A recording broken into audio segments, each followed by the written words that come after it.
As I like to say, good night, because people say good morning, so it's like good night. All right, we here before 9:30. That was the goal. Got here on time.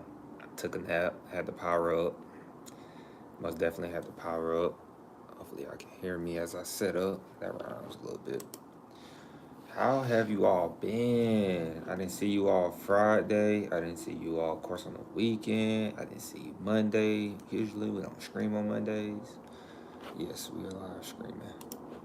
So, we got some stories. Of course, we got stories, but try to pick the best and juicy stories. That's the goal. The best and juicy stories. Why? Because we got to make this interesting. We got to get parents and students' attention. We have to get their attention. And so, as I set up and catching up, guys, it's been a long week. I have not slept in yet. I had to drink a little energy drink. Where's the? Oh, it's not plugged up. I was like, where is it? Oh, guys, I'm still setting up. Let me know how you been doing.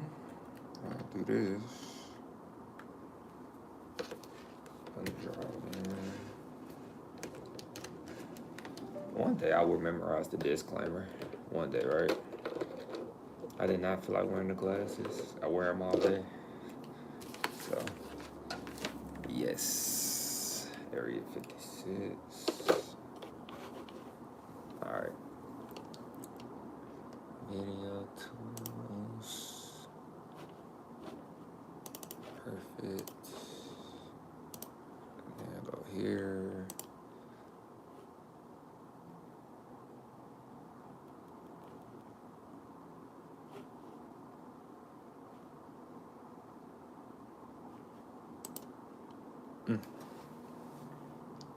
Hold on right quick. There we go.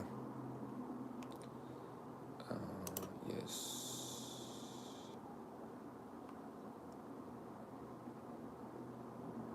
Perfect. Disclaimer. The videos presented here are for informational purposes only, and therefore, if you are to choose to attend the institution, please do your own research and consult with a specialist at the institution you are interested in. I am not a financial aid specialist, academic advisor, or representing any institution in any of these, how can I say, special areas. I'm not representing any institution in none of these special areas. So, financial aid specialist, academic advisor, business, registrar, any department you could think of in higher education. I'm not representing anybody. Speaking on behalf of Creator, Henry is only speaking from his experience. And disclaimer, I am not a financial advisor. Even though we talk about finance a little bit, I am not a financial advisor. Okay. So the first thing I do want to talk about, guys, is transfer students. Why? Because I feel like I'm a part of this number. I'm a part of this number. So, y'all hear that? Y'all hear that? I probably heard that. So, as you know, I am a transfer student. And so, one thing about being up to date on higher education news, the good and the bad, the good thing, we be updated. They don't release higher ed data as fast as like another, I would say, like, stocks and stuff. They get data all the time. They got articles you can read.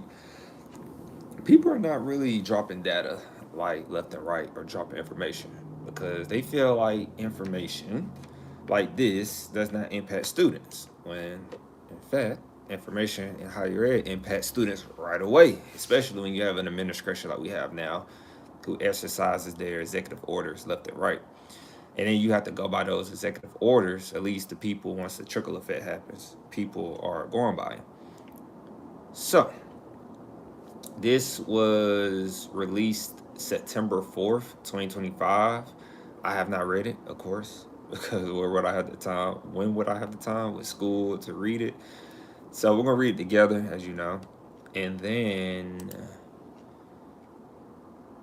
it's another, let me see, this is another article. But this is by the very credible. We covered this in school before. Or this, I would say this entity who writes. It's the National Student, I believe national, I can't even see that, it's so tiny. Let me see something real quick. The National Student Clearinghouse Research Center. Yeah, very credible, very credible. And then one by the Inside Higher Ed. I might add them. So it's called the track and transfer measures of effectiveness in helping community college and measures of effectiveness in helping community college students to complete bachelor degrees. Okay, so I started at community college and bridged to 4 year. So let's see. It says this series was first developed in 2016 as a collaborative effort among the Clearinghouse Research Center, the Community College Research Center at Columbia University, as they always come up. So research, I just read about them in an article at school. It's funny, I found them while we've been live streaming, and now I'm recognizing the terms. Let's say that. The Community College Research Center at Columbia University, CCRC, and Aspen Institute College Excellence Program. The scope and metrics were updated in 2025 to include additional student characteristics, state-level analysis, and additional outcomes for community college transfer students. Okay, so that's a pretty good introduction. Let's keep going. So it says the track and transfer report has key metrics for community college starters that enable colleges and institutions to benchmark and measure progress and completion for transfer students from 2 to 4 year institutions. Okay, that's what we like to hear. Now, this is part that got me to really talk about it. I thought it was going to say something from 2005 to 2010 or something. I'm like, yo, that is outdated. But it says the current update examines students entering community college in the fall of 2017, which I entered college at a 2-year in fall of 2017. And then it says their transfer out and bachelor's completion rates within 6 years. So within those 6 years, I did graduate. I didn't start my degree until 2018 though. Summer of 2018. One of them. But everything helped me when I transferred to my university. I was able to use welding classes, all kinds of other classes at my 4-year because I was under the articulation agreement. So they helped out a lot. But this is not a good thing right now. This is a bad thing because it says, when I read the briefing of it from Chronicles Higher Education, it said that it hasn't improved. So I'm a little upset right now. But it says right here, as we keep going, and keep going. Oh, dang. Y'all making me have to click. Okay, so they got different updates from... Let me see something right quick. Oh, it's right here on the other side. Oof, they scared me for a second. I thought I was about to go and read through all these different... Oof, that would have been bad. But it's right here. So these are the highlights, but hold on. Entering college. Let's see what this is. I think I do have to click through. Those are the highlights. I want to actually see all the information. Let me see. They got the matrix glossary. This is like a page document.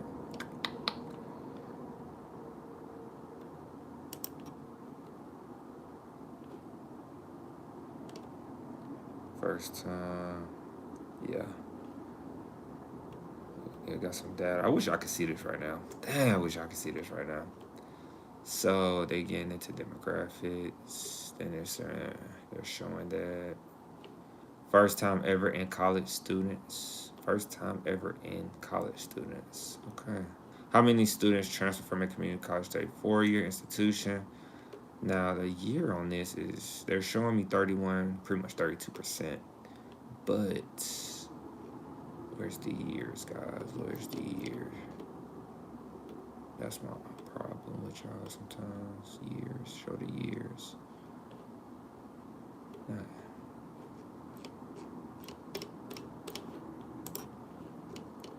Interesting.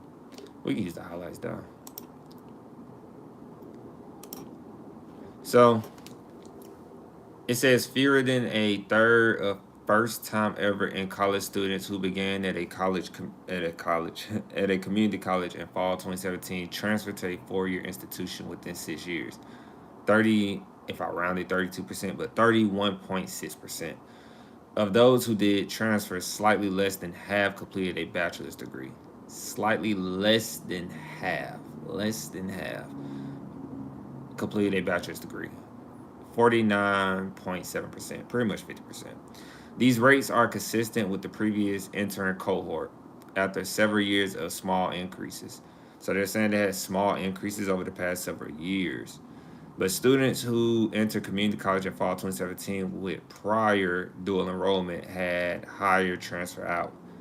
They had 46.9% for transferring out. I'm assuming transferring out is going to complete your bachelor's degree. And it says, and bachelor completion rate 60.1%. And then first time ever in college students. So most community college transfer students attended a public four-year institution, 75.2%.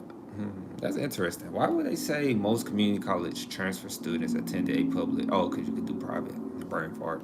Bachelor completion rates were also highest at public four-year institutions, 70.3. Now with that one, of course, that's good because that actually backs up what I say.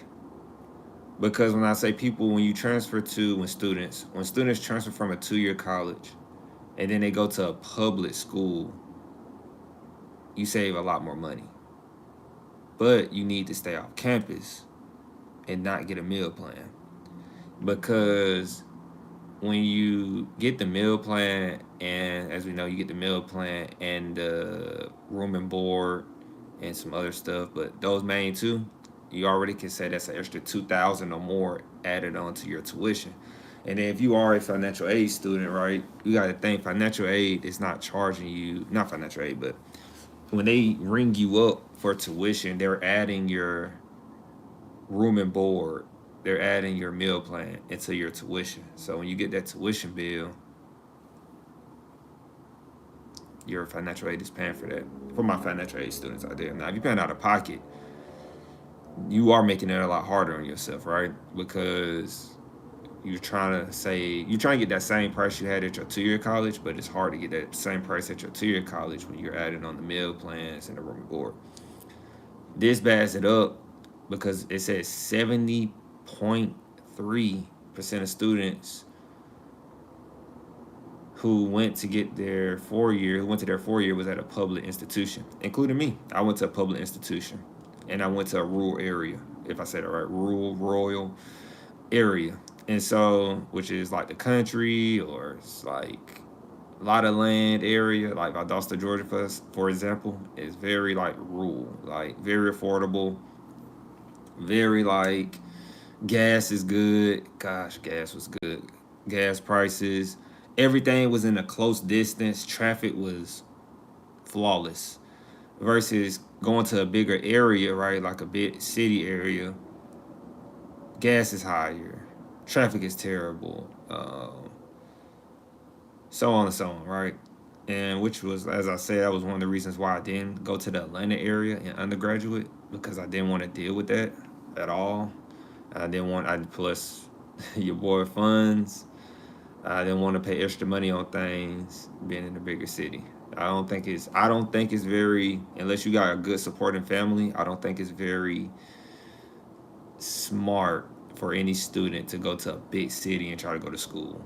It could be, I could say, like, it could be dreading, because I won't even want to, me personally, I don't even want to leave the apartment if there's something going on. I gotta go through traffic, sit in there for hours. Like, it's just like, I'll just stay on here and talk to the camera, and hopefully people will come through and talk to me. And so it says right here, with the 70.3% of students who transferred from a community college to a public four-year institution in 2017 to 2018 academic year earned a bachelor's degree within 6 years. But it says right here, after transferring from a community college, 82% of students re-enrolled at their four-year transfer institution in the following academic year. Retention rates were higher for students who had earned an award before transferring. And when they say earn an award, I'm gonna look that up, because that can mean so many things. But it says retention rates were higher for students who had earned an award before transferring. 86, pretty much 87% higher than those who transferred without an award. So when they say students who had earned an award before transferring, let's see, a good old Google, make sure. I believe they're talking about like, scholarship or something in the institution, some with money. They love to say award. Why? See, they need to say that. They just need, yeah. Yeah, that's what I thought. Students who earn such as degrees, scholarships, or Pell Grants before transferring often experience higher retention in bachelor degree. And so that's the AI overview on Google. But the link that leads to that, yeah, if I clicked on it, it would take me there. Oh yeah, national. Oh, it took me directly to the National Student Clearinghouse. Dope, dope. So that's where, yeah, perfect. So that award, which is another fact, which is true. When I before I transferred, because guys with financial aid, as I was a Pell Grant student slash Hope, because I had a good GPA in Georgia, it's called Hope. How can I put it? You do your financial aid before you transfer, and so for me, I had my eyes set and locked. Sorry about that noise. It's a truck. I had my eyes set on going to VSU, Valdosta State University. So my financial aid, I did not use financial aid at Valdosta State University. Fun fact. I used my financial aid specialist. He was not at that school. He actually was at for my 2-year school. Which I call him my big bro as well, because he knows financial aid really well, really well. I'm talking about really well to where I talk to other people in financial aid. He's a wizard. And so he did my financial aid personally, helped me out. Because a lot of the information, once you do it the first time, a lot of the information is there. A few questions need to change. And then, if you got questions on why this is that, why you're not getting this and that, it's good to ask that person in financial aid because they can help you maneuver. So that is true, because when I did it, it factored in like me staying on campus, because I was gonna consider staying on campus because I thought it would be cheaper actually stay on campus. And then when I realized how much of my financial aid they were taking, I said, because it factors all that in, I wasn't gonna get a refund and I was gonna owe money to the school. So I said, nah, I'll just get a part-time job, because the goal was not to work. The goal was to be more of a student. And when I transferred, because I worked at my 2-year, but unfortunately I didn't have enough money to personally say, oh, I could be a student and just chill out and be in the reserve and be a normal Air Force reserveman, or right? But I couldn't do that because reserve pay wasn't gonna be enough to help me if I come out of pocket to pay for school. And your boy don't do student loans. I was not gonna do student loans. That was so I feel like the grown up choice of not staying on campus.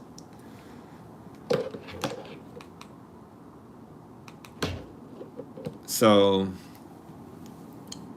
but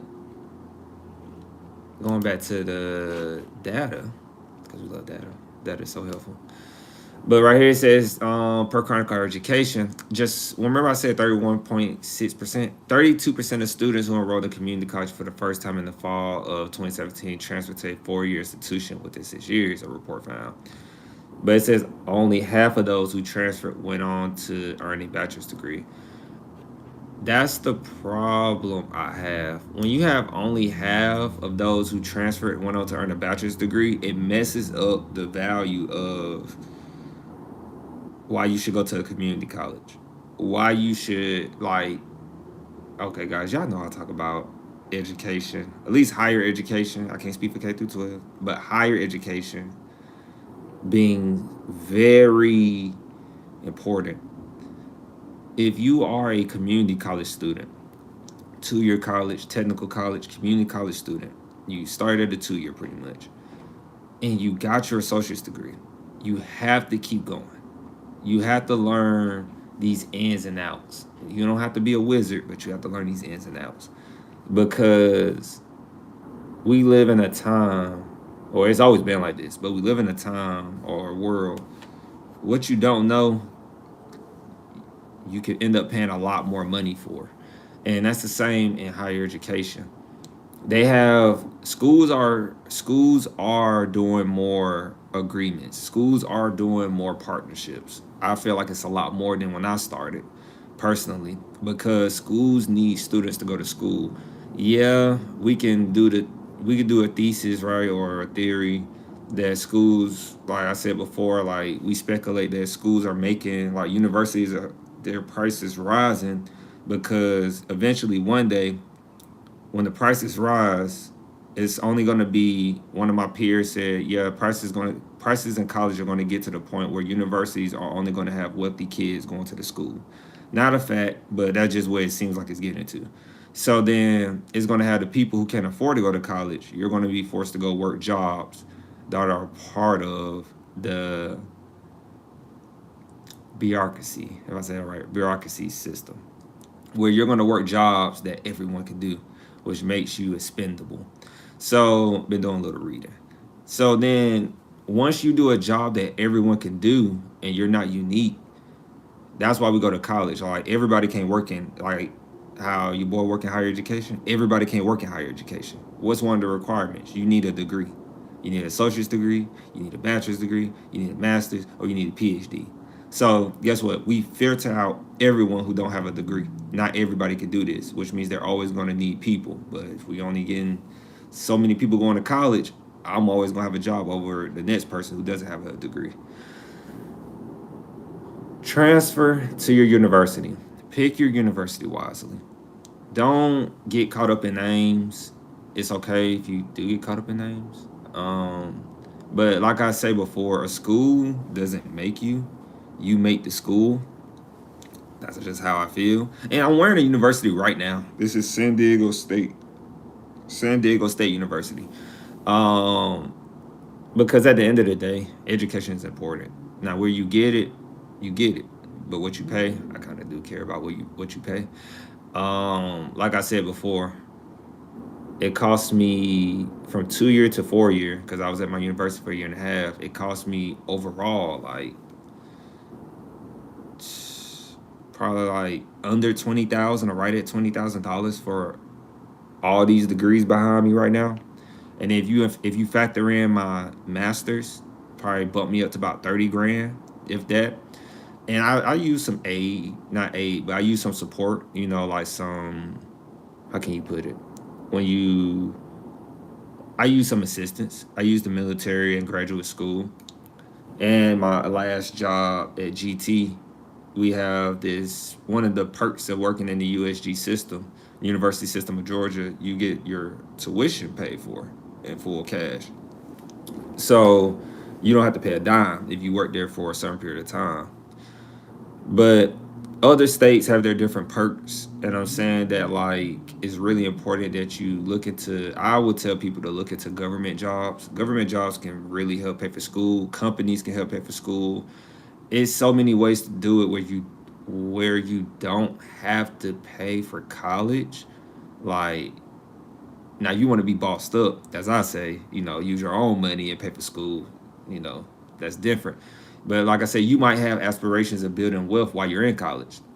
They do this at bigger schools. I believe one of my people, G, was saying when he was at his school at Columbia, and you watch movies too. When you watch movies, you see it. But I'm gonna stay with G story. G said they used to put money together, if I'm not mistaken, and then they used to buy stock. For example, right? They used to put their money together, just buy stock on small companies, if I'm not mistaken. Um, and so bigger schools are aware of like the stock market. I will say that. Versus my school when I went to like Valdosta State. Shout out to my 2 year because they introduced me to my financial advisor. And then I got exposed to the stock market early. If it wasn't for that, I was making my way to it, but it sped it up a lot. Let's say that.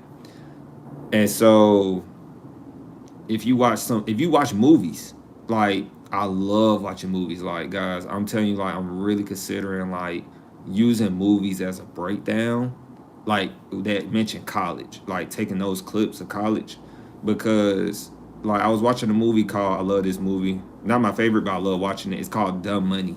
So we know we had the GameStop era, right? And so in Dumb Money, they used the University of Texas. Now I don't know how that works because I believe they get advertisement. I don't know if they had to clear that or not to put the school name, because the students, it was like two students at the University of Texas, Austin, and they had about, one of them had like 150 grand in student loan debt while going to school there.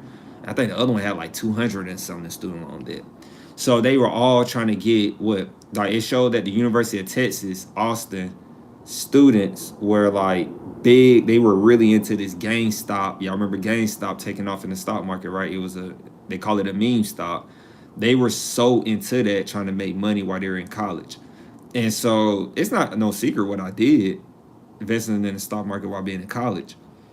It's a very normal thing, but I would say smaller schools don't really advocate that, because the mindset is different. And so if you can learn this mindset by starting at a 2-year college, getting a good return on your investment, but taking the money and putting portions of it in the stock market during your college career, as I say, disclaimer, not a financial advisor, but just do an index, like a simple index, learn what an index is, talk to a financial advisor, and just keep putting your money there. You will be amazed by the time your 5 or 6 years are done in college. You might want to stay in college after your 5 or 6 years. And then it just makes it easier for you to go to school. It's like treating yourself as a business, because you keeping everything low. You trying to keep the rent low so you get roommates. You trying to keep the car maintenance down so you trying to get a good car, right? You minimize driving all across the world, only when necessary, right? Or ride with your peers or your friends. Trying to keep your college tuition low. Like that was like the blueprint for me. Like keeping everything low in my life. And don't be flashy. Yeah, we use fake money, but don't be flashy, because it's going to make your journey to transfer to a university, it can make it easier or it can make it a lot harder. But I was talking to a coworker today, and I was telling them, like, I said, we're in a weird time with higher education, personally. We're in a weird time. They said, what you mean? I said, we're running things in higher education off of broken fundamentals. Then they tilted their head and looked at me like, I said, the Higher Education Act has not been updated since, well, it was created in 1965. But I say it hasn't been updated since 2007, 2008. So you think about your past administrations, all of them, since 2007, 2008, that's the last time it was updated. And you think about Democrat president or Democrat administration, Republican administration, whatever administration, nobody updated it. Then you think about the leadership in the Department of Education. I don't care who it was, they didn't update it. So then they're using, in like the current administration right now with the Department of Education, they're using the Higher Education Act 07, 08, or 1965. They're going off of policies on that, or making decisions based off of those policies. When, like, I always think, like, in that time, you could pay for college for nothing. College was nothing. Literally, you can go to a big school and it didn't cost you much. College is expensive now. Prime example. So you know the policies, like and subscribe. You know the policies then. If the policies then and the prices now, that doesn't add up with the decisions that you're going to make that's best for who? Parents and students. So when you're running things off of broken fundamentals, essentially you're either going to be stagnant or you're going backwards. Unless the school is doing their own policies and their own, like, things, if they're private, right? I'm kind of adding value to private schools right now, essentially. So it, you know. So yes, I did want to talk about transferring from a 2-year to a 4-year for my people out there. You need to do it. If you're not some millionaire legacy, if you're not if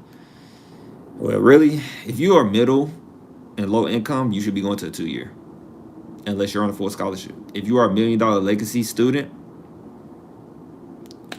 you can watch this and talk to us, but like I say, like, we have some people, we have had college presidents come in here and tell us that everybody doesn't get paid to go to college. And I'm like, that is not what we're talking about. That was the conversation, but that's not the main thing. But thank you, Mr. President.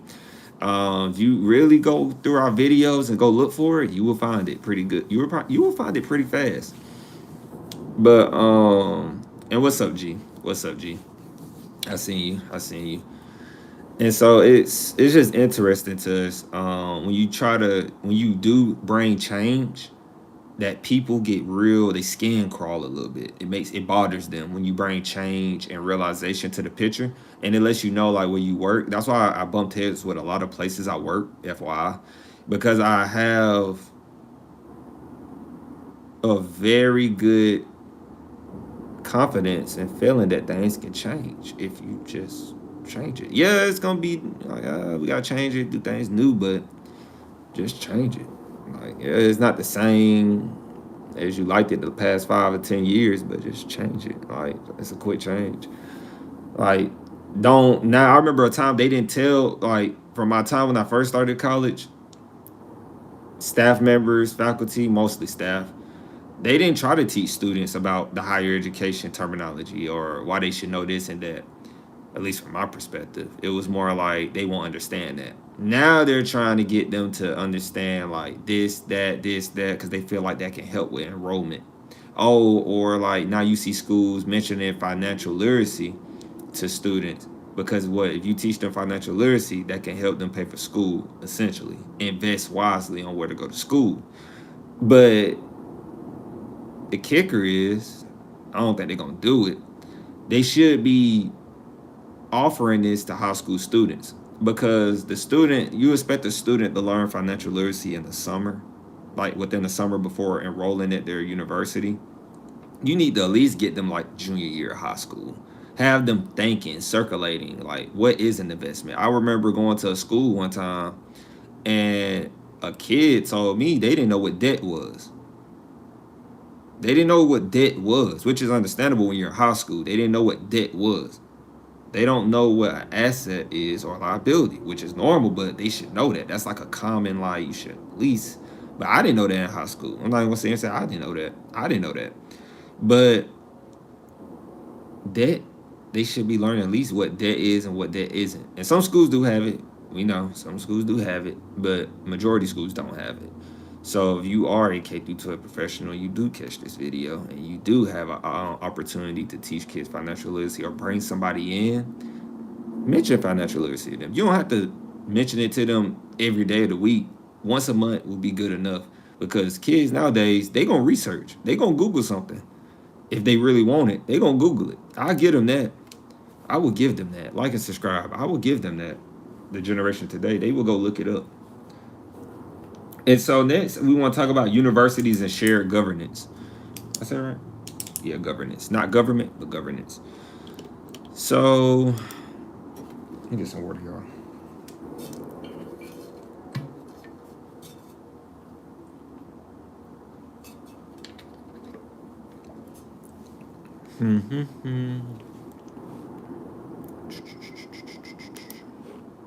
Let's see if G just said, G said, what's up? Sup. Shared governance. Which one was that? I think that was the, give me a few seconds here, how to find it. I should have been on it already. Is it part of the, I think it's this one. Yeah. Shared Governance is Hard by Chronicles of Higher Education. And I think I got something from Linda.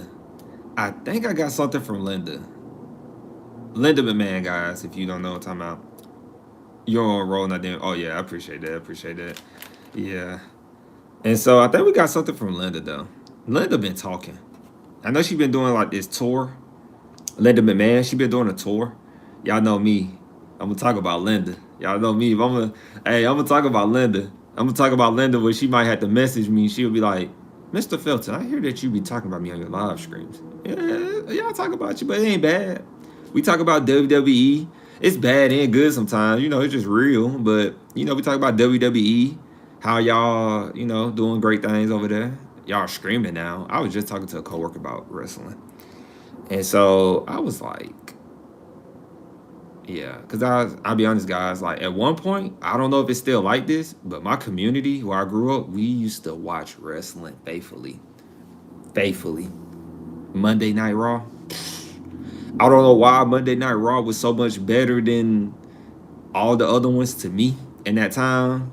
With Jeff Hardy, Matt Hardy, Shawn Michaels, Triple H, Kane, Undertaker. Those are kind of like they were on their way out, but they stayed longer. Carlito, Eddie Guerrero. Um, oh my goodness, man. Talking about, you see what I'm saying? When times were going forward, everything was inclusive. Stone Cold. It was just like, I don't know who they got now. But at that time, it was like, I ain't gonna lie. If some, there's probably our YouTube channels on it. But same, I didn't really watch, but I play. Yeah. And so like, no lie, should have started a YouTube channel on it. Cause I used to watch it so much.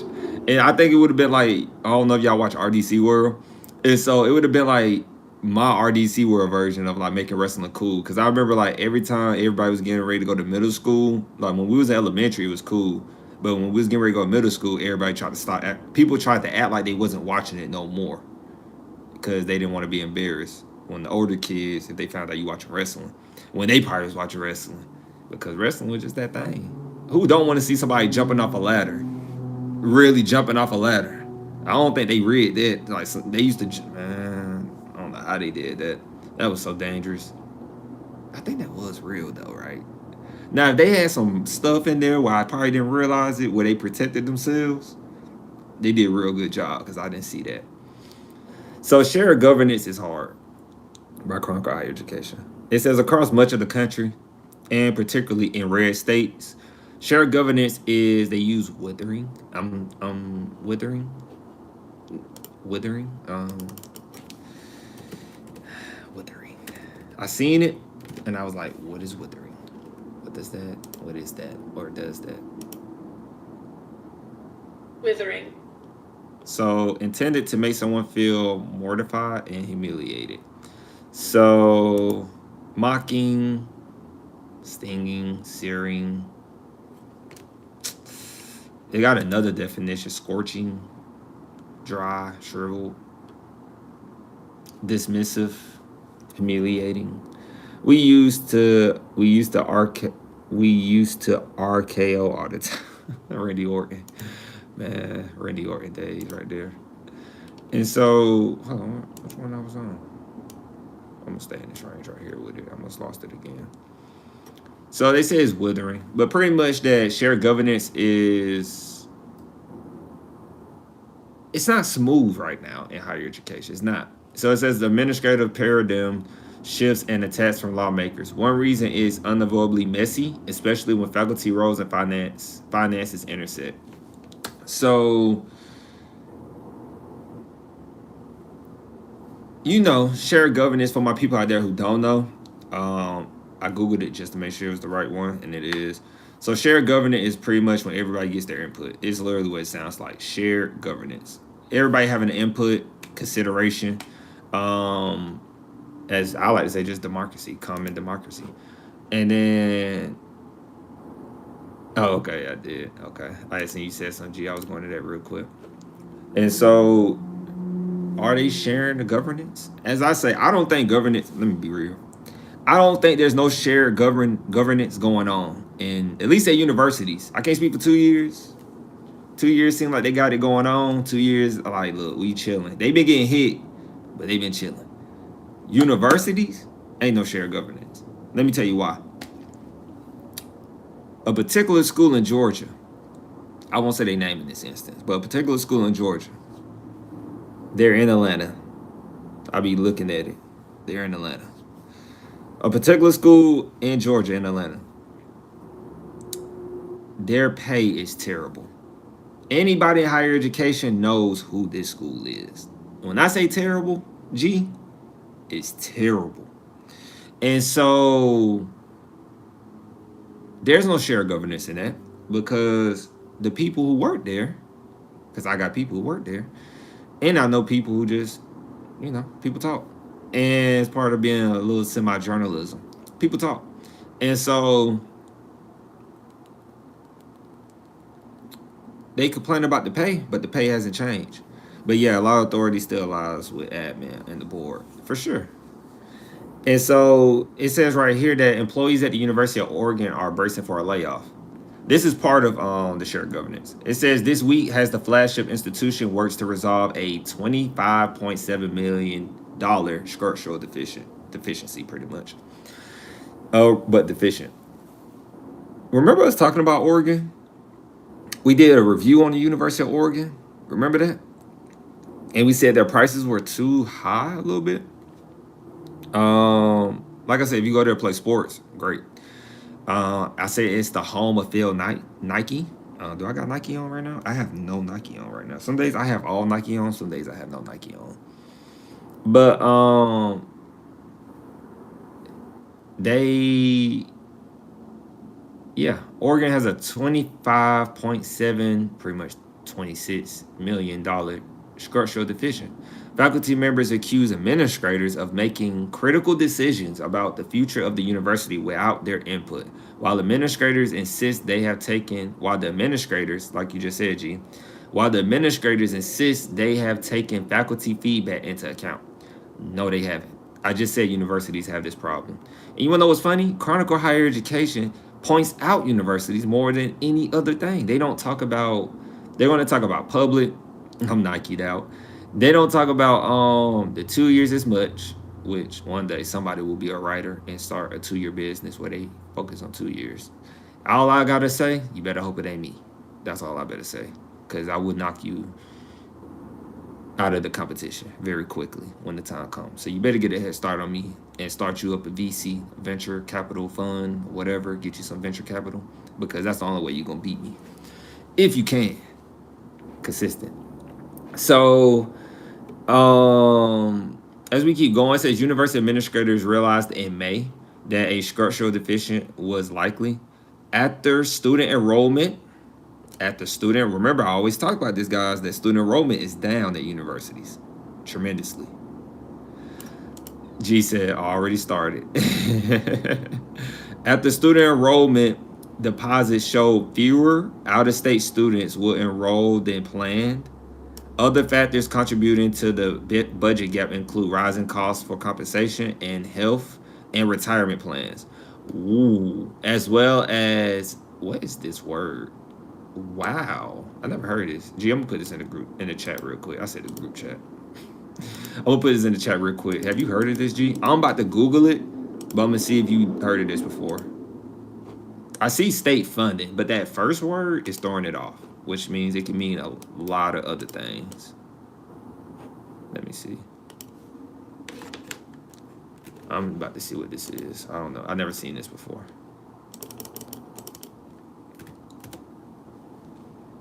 I don't even know how to pronounce that first word. ANMIC, state funding refers to ANMIC, state funding refers to a chronic lack of sufficient funding for state-level public services. You have heard that word before. Have I? I heard of state funding, but that first part, I don't know. ANMIC. A chronic lack of sufficient funding for state-level public services, often leading to understaffed government agencies, deteriorated infrastructure, and inadequate provision of essential services to citizens. I'm sure everyone used to claim they were when your blood is low. Anemic. Oh, wow.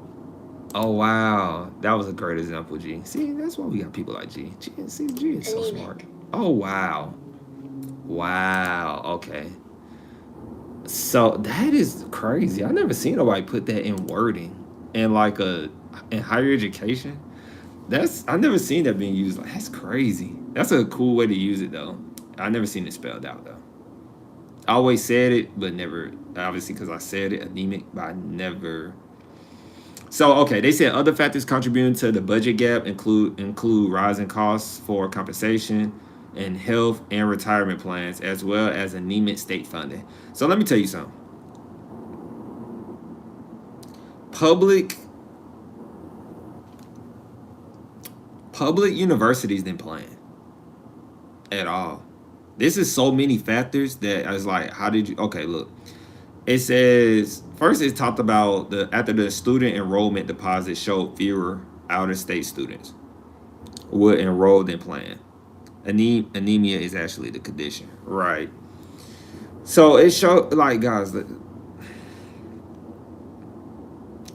let's think about this. Schools, I don't know if they're talking about. I think they're just talking about universities in general. I don't know if they're just talking about the University of Oregon, but right now they're saying university administrators realized in May. So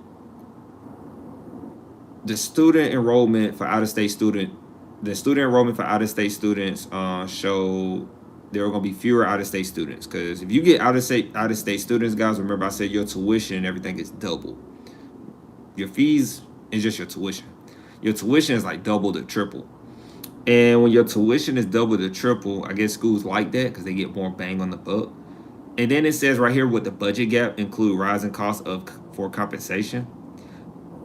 At least in higher education here in Georgia, you don't get much good pay. So it says rising costs for compensation, health and retirement plans. Be careful with your health and retirement plans. A disclaimer, not a financial advisor, but I am a person at 26 years old. I strongly believe that you should take control of your retirement personally, because right now, like they said, other factors contributing to budget gap. They said that what's contributing to your budget gap. Cops outside. Oh, you heard? They coming for us. If my door break down, it's not. Hopefully, we're not talking about too much education. My door break down. Hopefully, they don't come get me. But budget gaps. When you have a budget gap and they're talking about health and retirement plans, health I can't speak on, man. Health is crazy. I need some health people in here that's playing this insurance stuff going on. Insurance is crazy. Insurance is crazy. Like and subscribe. Insurance is crazy right now. Health insurance is crazy. That's all I'm gonna say. But retirement plans, manage your own retirement plans, because that's scary. When I see like a budget gap, especially when I looked at history, how so many people lost their retirement plans in 08, 07, 08, 09 to the housing crisis, when the housing bubble happened. Man, my retirement plan got to be managed by me. It got to be. Because when jobs lose money and they need to liquidate, basic business practice, guys. That's basic business. When a job got to liquidate, man, they will use that money in your retirement. Like, you got to think about it. If multiple people got $200,000, $500,000 in retirement, just sitting there investing, and just sitting there like the job, like, shoot. All right, look at this. We can take the money, pretty much. They won't say it flat out like that. We can use the money. And we seen it in movies. This is in movies. Like, one of my movies is one of the good movies I like to watch too. I love using movie examples, analogies. Going Out in Style. Is with Morgan Freeman and these two other guys. But it's like Going in Style. Going in Style or something like that with Morgan Freeman. It's older guys. They used to work at a manufacturing company. For insurance, use healthcare gov. Interesting.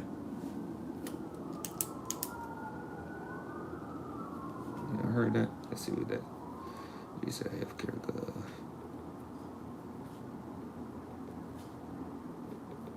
So, it's like Going in Style.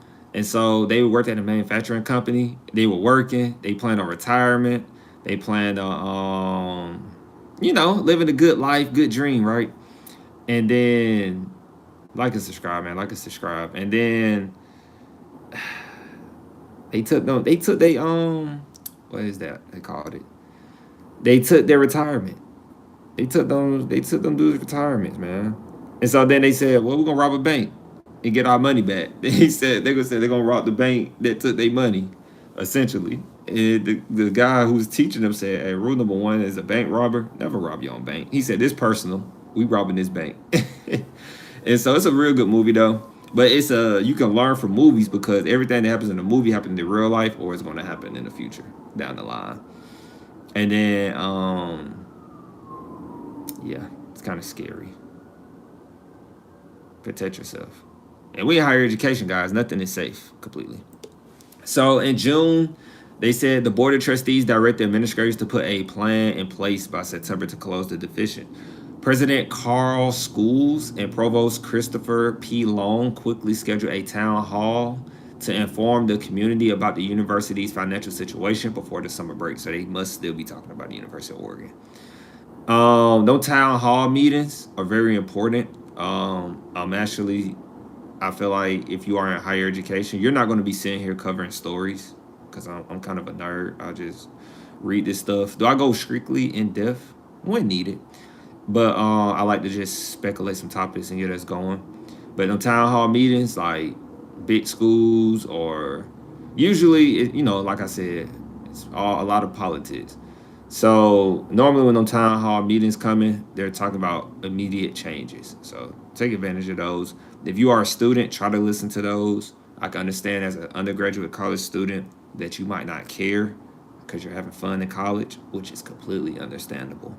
And so, well, to me, it's understandable, but not as much understandable. But it's understandable. Administrators sought out feedback from faculty through multiple channels over the summer. Long said, including a university Senate budget committee and task force on budget reductions. But he said that the tight time frame for deliberations, as well as a desire to respect the privacy of employees who might be affected, constrained the administration's ability to consult more fully with faculty. The task force, for example, committed to confidentiality in order to allow more candid conversations. Right here, I quote, I'm absolutely committed to meaningful consultation with faculty on these issues, Long told the Chronicle. Now, right here is where it gets interesting. This is very true. Many faculty members were shocked to learn in August of some specific proposals to eliminate or reduce programs and lay off tenure track faculty that had been put on the table. University leaders had not publicly announced any details of those proposals as of last week. And they said that some inaccurate rumors about the plans had spread. In the absence of official notifications, word started circulating among faculty, raising anxiety levels all around. As I said before, as we all know this, your job is not going to tell you when you're leaving. Or that they're planning not leaving, but your job is not going to tell you when they're planning on getting rid of you. History repeats. They don't do that. Like, they think they slick, but I guess where I grew up, I see through them. They're not slick. And so I hate that these tenure or faculty members, these tenure faculty, professors and more, they're getting cut loose because of, I say suits, because the suits are making non-shared governance decisions. And it just goes back to treat your people right. Treat your people right. If you are supposed to be the leader, treat your people right. Pay your people properly, treat your people right. It's really simple, but not as simple. And so people don't know about this. I was talking to some coworkers recently again, and I was telling them, like, yeah, it's like a lot of layoffs going on. Not in 2 years, but I was like, universities. I was like, universities are getting laid off. People are getting laid off at universities. Like, hopefully they catch a break, because like we said before in the last live stream, that the Trump administration / Linda McMahon, Department of Education, a lot of their changes attacking these schools and holding funding has been getting reversed. But remember, it takes time to unhold funding, fix things. It's long. It didn't take long to do it, but it might take longer to undo it. So people got to lose their jobs. I'm not saying that's the reason they're losing their jobs, but these schools don't manage money well. So the schools are going to blame. It's all about pointing fingers. No accountability these days. That's one thing I can say about the military still, accountability. But now, right now in civilian life, no accountability whatsoever. It's kind of irritating and disgusting because you know why these people are getting laid off. You know why this is happening, but no accountability. So, uh, as my guy G would say, a little jaded right there. That's a little jaded because it's kind of one of the reasons why I never believe like it's that's why I cringe at like university presidents when they're always smiling or like executive level people always smiling.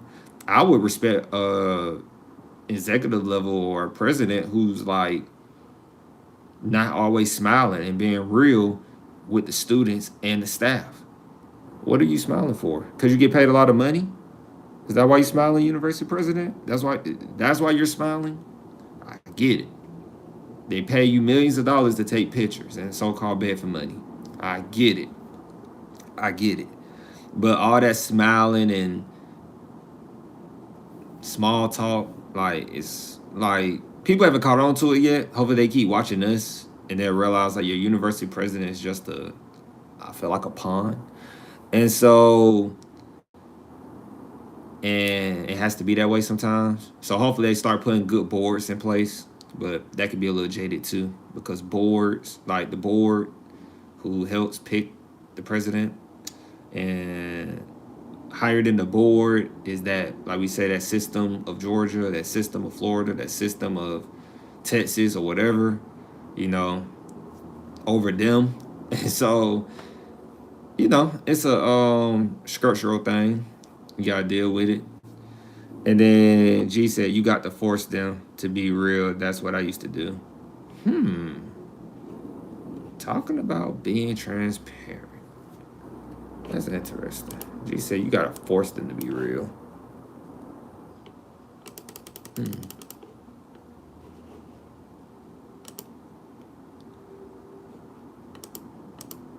I never thought about doing that, G. I never thought about doing that, forcing them to be real. And I'm looking at your comments too. I see you drop some gems in here that I'm gonna check out. Health insurance marketplace. Before I go to the next segment.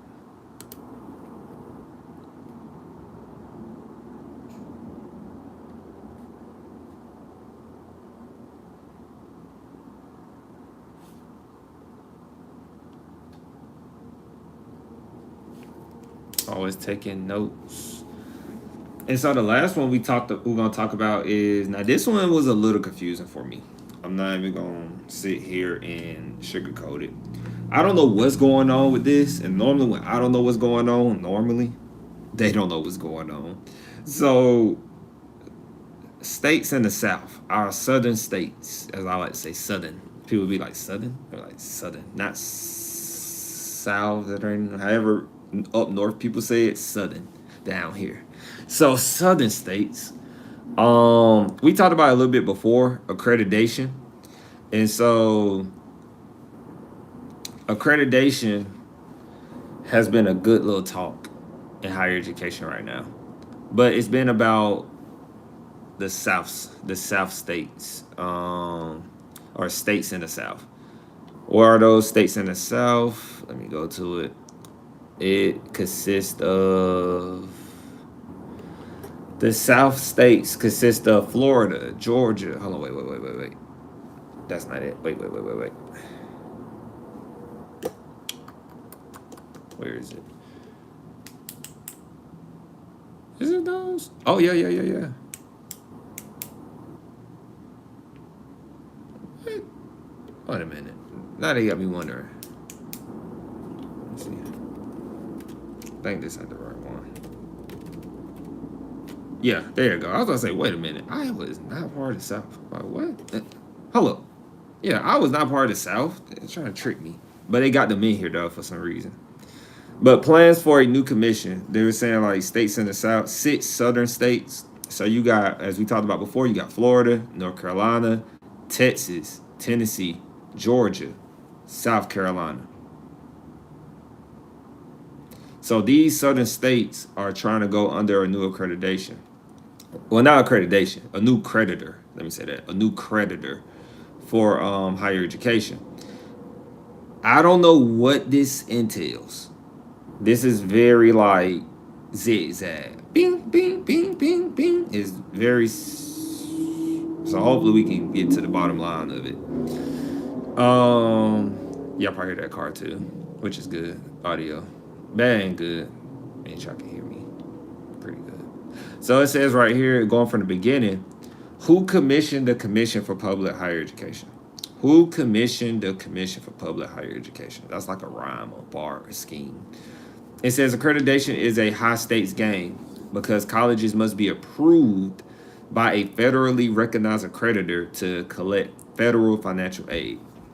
Now that in itself had me like trying to figure it out. It says an effort to introduce a new player to the game was building for years in North Carolina before it broke into public view earlier this year. Because remember, we did talk about it. A person named Aaron Gretzener, if I said that right, reported for the Assembly in a collaboration with the Chronicle Higher Education. But it says an upstart accreditor has roots in the University of North Carolina system. They said like more than 800 pages of documents show. So per Chronicle Higher Education, guys, they got links to it, but 800 pages is wild. It says it started with a politically tinged clash in 2023. The University of North Carolina at Chapel Hill. I'm gonna say this: University of North Carolina Chapel Hill is always in some mix. And remember, Letty McMahon went there, so I don't know if they be networking and kissing up. I don't know what to call it, but they be on it. It seemed like.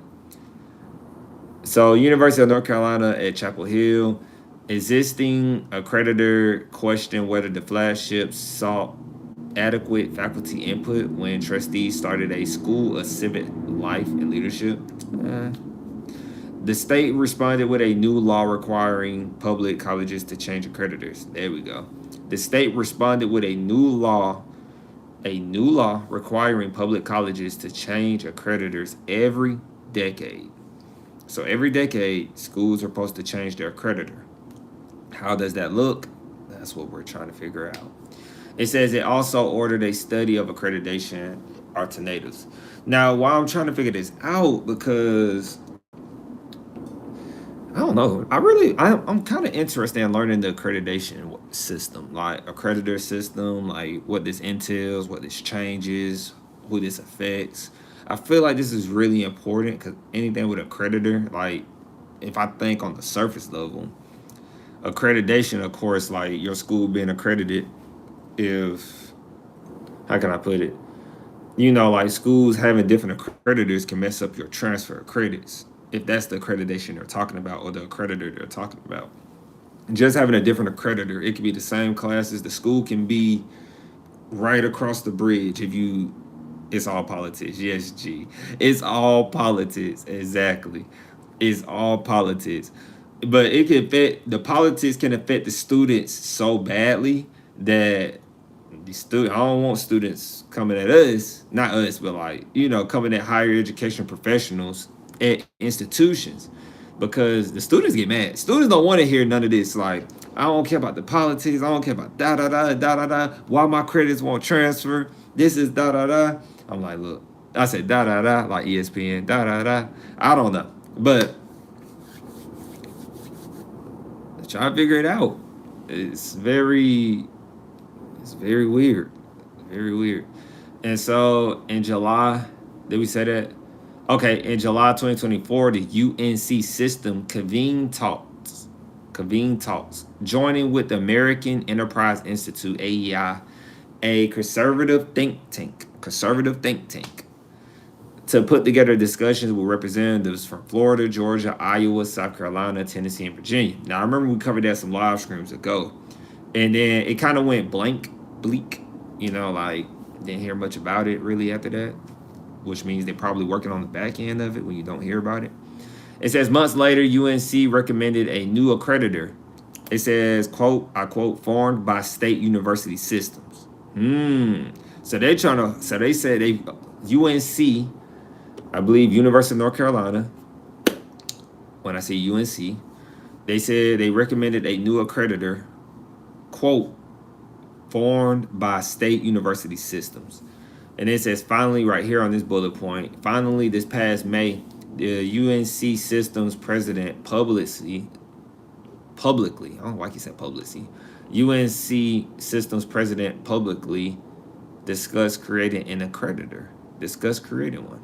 During a board meeting, Peter Hand cited criticisms that accreditation is cumbersome. I'm gonna say cumbersome, but I think that's cumbersome. Guys, them and they words is so hilarious to me. Cumbersome, okay. Large or heavy and therefore difficult to carry or use. Cumbersome, okay. I like that. So, okay, I like that a little bit. Peter Hands cited criticism that accreditation is cumbersome and that agencies are focused on, I quote, matters well outside the realm of academic accountability. And I just talked about accountability. Just talked about that. And so rather than student outcomes or instructional quality. Then we talked about that. It says, should somebody tell Ron DeSantis? We talked about him before, didn't we? I'm gonna look him up. I think we did talk about Ron DeSantis, if I said that name right. I think he's a Republican too. Especially if you're in Florida. You most likely should be a Republican if you're in Florida. Governor, yeah, he's the governor. Ronald, they say Ron, but Ronald Dion DeSantis, if I say his last name right, is an American politician, attorney, and former naval officer. Yep, part of the Republican Party. Okay. So going back to our article, he's young. How old is he? Like 46? Yeah, he is 46. I thought I seen 46. He is young. Young governor. But should somebody tell Ron DeSantis about the project's footing in the Tar Heel state? Florida's Republican governor cast his state as leading the effort to stand up the new accreditor. I'm gonna read that one more time. Florida's Republican governor, cast his state as leading the effort to stand up the new accreditor. So I'm gonna type in Ron DeSantis, and I got him up right now, but I'm gonna type in accreditation.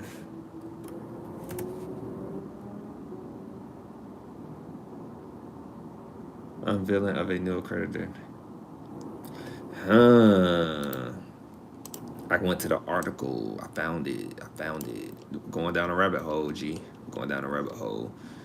Okay, so hopefully this makes sense. Hopefully this makes some type of sense. What's this it?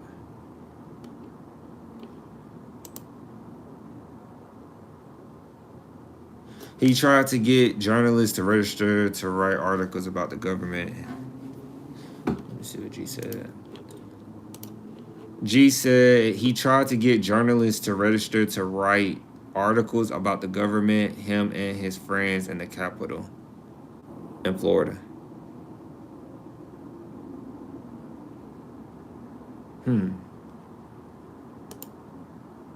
What was it for though, G? Just write about them in the Capitol? Like, what was the point of that? If y'all mind me asking. But obviously, First Amendment violation. So, never went through, but they got close. What was the point of that, though? Is this related to the accreditation situation? Oh, I didn't even see you put that in there. He is silly. I didn't even see you put that in there.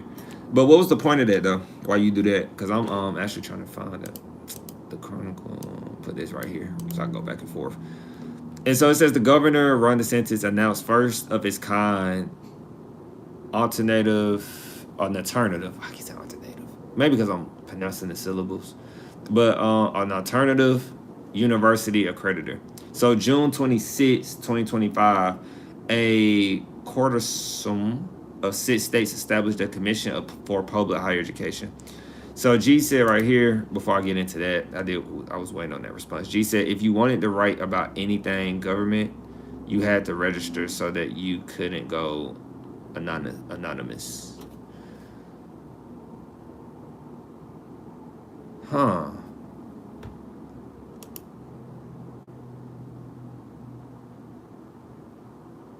The point was that they are doing everything they can to control context. I was just going to say that. I was going to say, are they trying to control the narrative? I was going to say, are they trying to like make it one way, essentially? Because that's what it sounded like. But I wanted to see if you were going to keep going, and you did. So, yeah. And it's a lot of that. My advice to people, if you don't want to get caught in the that's why they are trying to form a new accreditation organization. Ooh, interesting. So how does it so how does this play? All right, so how does this play into higher education, G? Before we read into this. And so I was gonna say, guys, too, advice. If you're following like Democratic YouTube channels, good. But also follow Republican YouTube channels too. And then consider your perspective for both. Because which you can keep your perspective, I feel like level headed and not just one dominant way. But it's okay to be dominant in something. It's okay. You just truly stand on what you believe, but just nothing wrong with that. Like me, die hard 2 year college. You can't tell me a 2 year college ain't. You can't tell me any university is better than a 2 year college. It'd be hard because I'm gonna say we just save money and get money at 2 year colleges. It's just that simple. The rules for accreditation for the organization can obviously be politically motivated. So I need to do some research on this. This is interesting.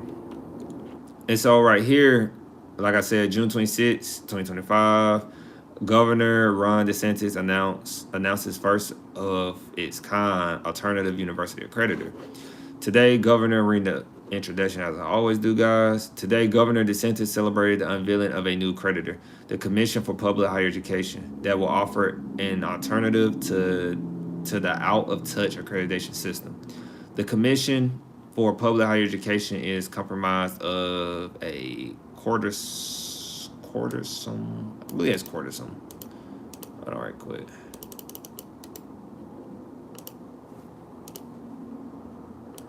Consortium. Consortium. I'm saying quartersome. Consortium. Consortium. Consortium. I think that's a law term too.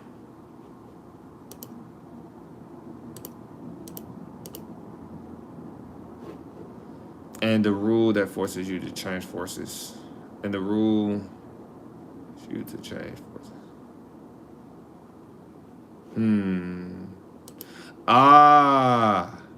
So going into the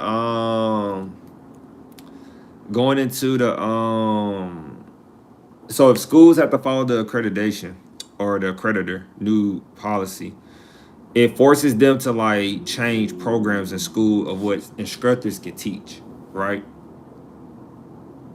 I believe I heard the Trump administration talking about that. And Linda, actually. I think Linda talked about that as well. So when you change the accreditor, like if you're trying to, guys, it's just an example, so don't get me. But yeah, exactly. Boom. Boom. See, that's why we do this, G. That's why we do this.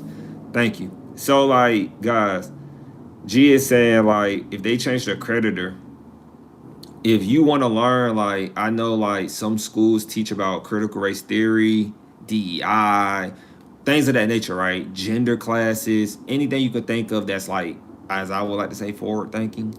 The liberal area, liberal arts, they're changing the accreditor so that if you change the accreditor and go under a new accreditor, like your school that you know of that's like really known, but let's say if they're like really liberal, for example, in this situation, or if they're talking about things that the administration doesn't agree with because or what these Republican states are talking about, because I believe these states, like we just said, these 6 states are like heavily Republican.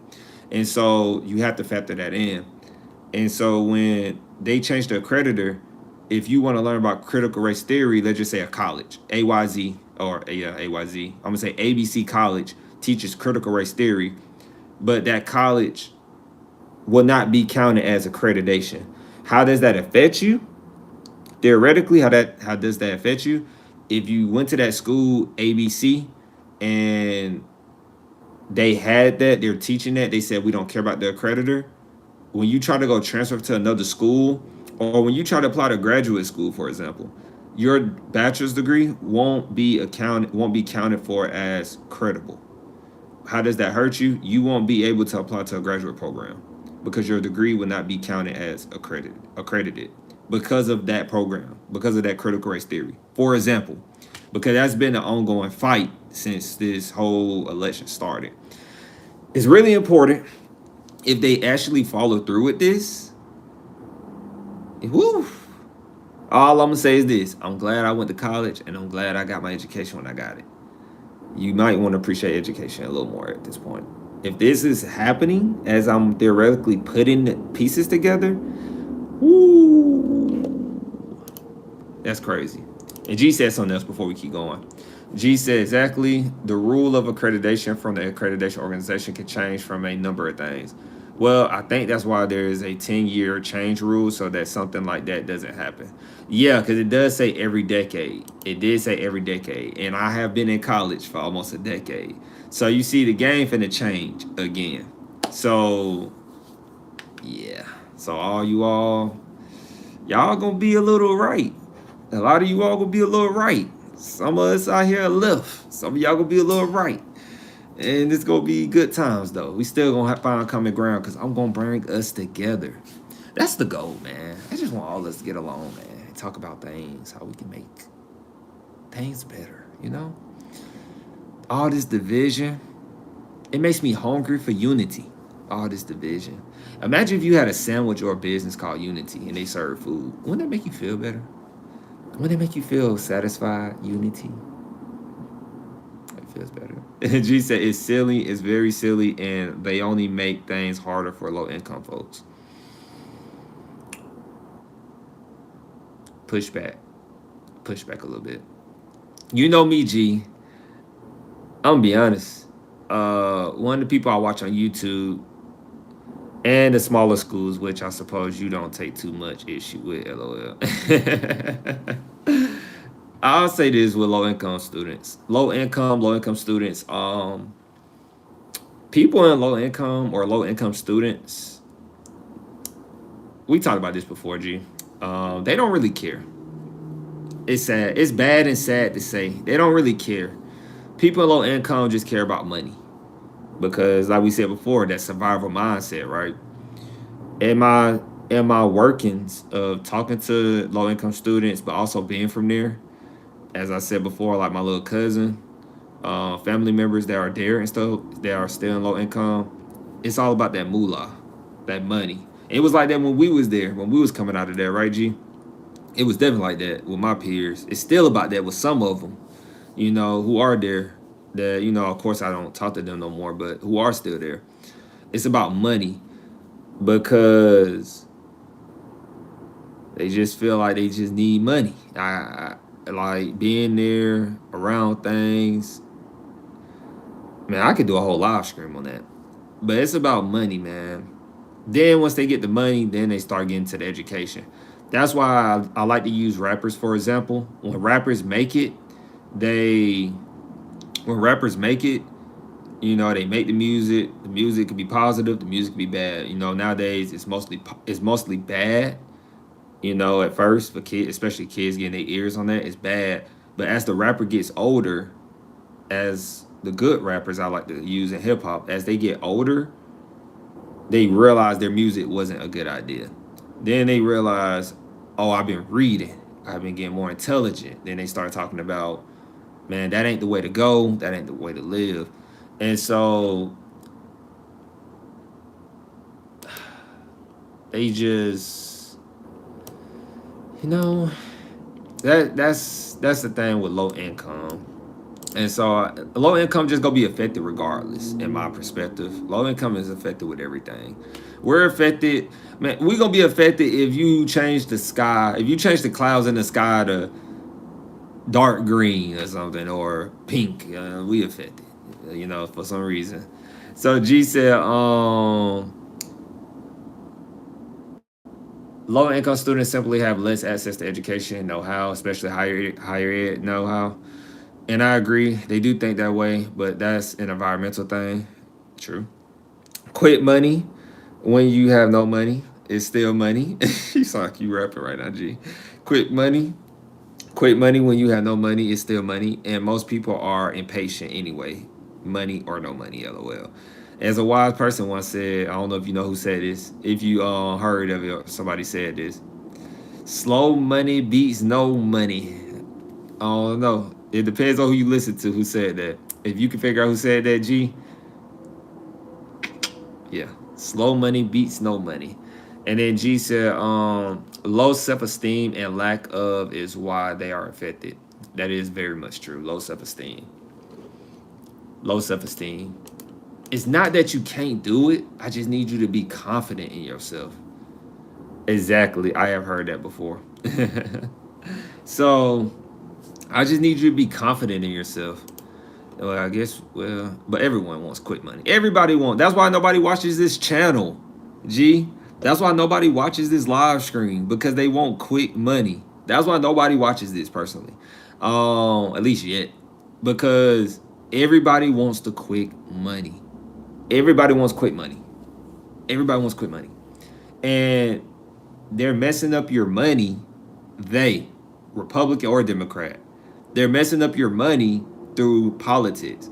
That's why we talk about the different status of power, guys, because I learned that in grad school. So don't get me.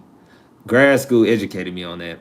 But I learned about different statuses of power or different leadership styles in undergraduate as well, guys. Money is an economic power. That's why some people, like, you look at these high business leaders, guys. Like I say, I listen to these billionaires talk, these millionaires talk, and they always say, I know we hear it a lot now, but y'all gotta give us some grace, man. We got technology, we can listen to YouTube videos, but they always say money is a tool.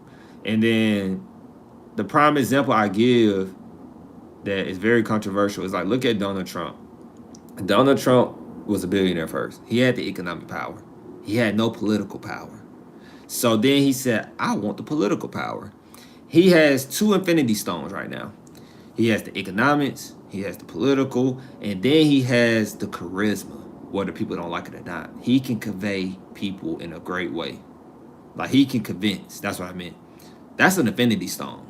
Then, I don't know the other one. Somebody could probably throw in the other one. It's an interesting, like, breakdown. Would I write a paper on it? Yep. I would never write a paper on it. And he has the different infinity stones. And I'd say he got 3. Some people might say he got 5 infinity stones. Like and subscribe.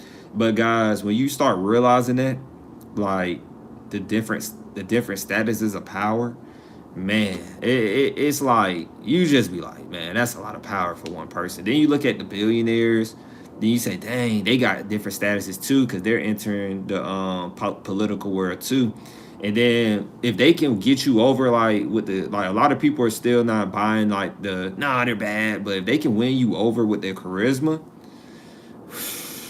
bro, they gonna be tough. That's gonna be tough. And so G said, exactly. Also, useless degrees. G said, quotation, useless degrees will dominate in AI future.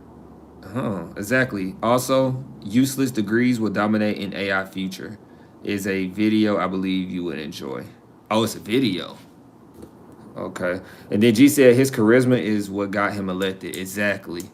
I'm glad you be agreeing with me on some things, G. I'm glad you be relating with me. Because I'm like, some things I say that people be like, what? No, see, that's why I'm glad we building that community, right? Because, yeah, his charisma is what got him elected, for sure.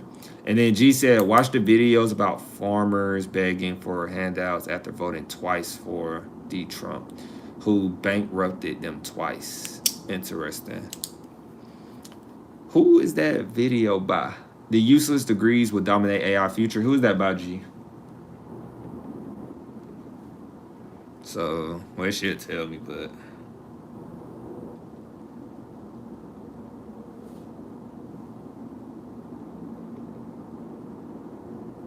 that's better, right?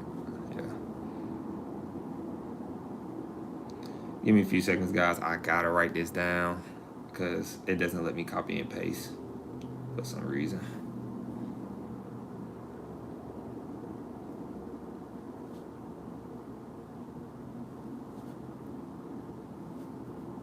All right. I don't know much. G said I don't know too much to agree with, but it is interesting. It is interesting. That's what I spent most of my undergraduate degree. Shout out to VSU.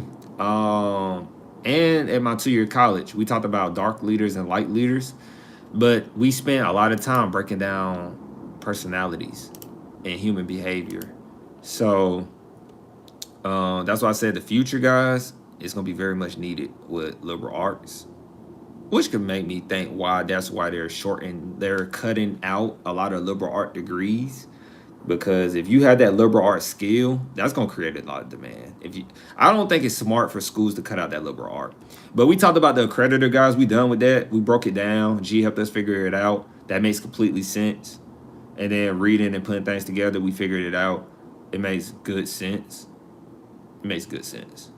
When we make good sense, we good. We good. We good. Yeah.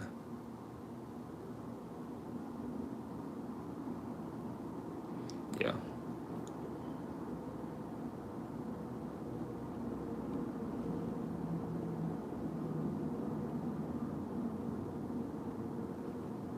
Mm-hmm. And they put it in words though. With the accreditor situation, real quick, before we close out, they put it in words that you'll be like, what are they talking about? What are they talking about? Then you have to pull the information from different places to like finally realize like what they're trying to do. And it's mind-boggling. I'm not gonna lie though, guys. I'm a very like, I think I said this before. I'm like a very realization person. I don't really like. I don't like formal things. Can I be real about that? I don't like traditional formal things because it's formal, and I know it's just for like award ceremonies. I don't like award ceremonies. I don't like traditional things. I don't. I don't. Um, that goes back to one of the things before we go to the last one. We do our college review, and then we got to see what G said respectfully, because G commented.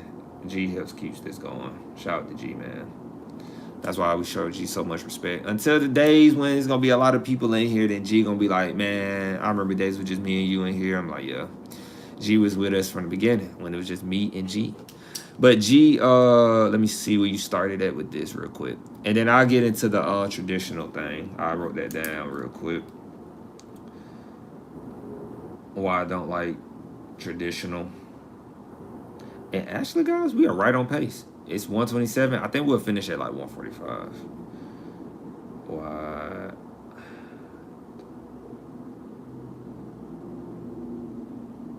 Like traditional stuff.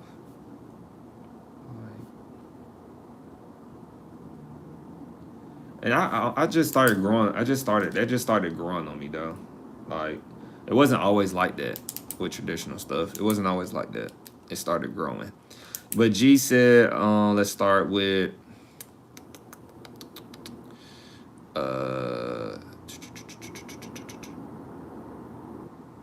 they have been cutting for years. They were kind of cutting at Columbia and you said combing departments. Oh, and COMBING. Did you mean to say that?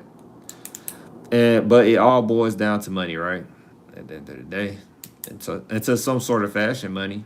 STEM tend to get better careers that make more money and therefore are more likely to get back. We the same for real. I went to prom in shorts because I was there to help, but they made me party.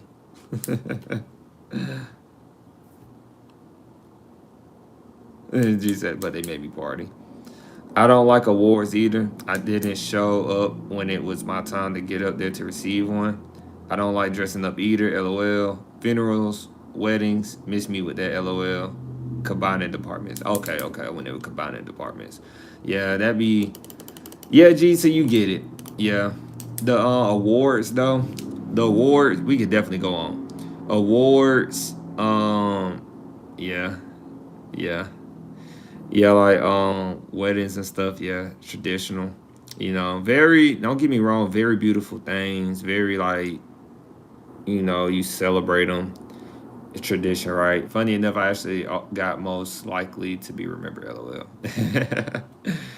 It's like these awards, man. They help keep some people going, respectfully, but they don't keep me going. Awards don't even and what's entered into the Hall of Fame. You're in the Hall of Fame.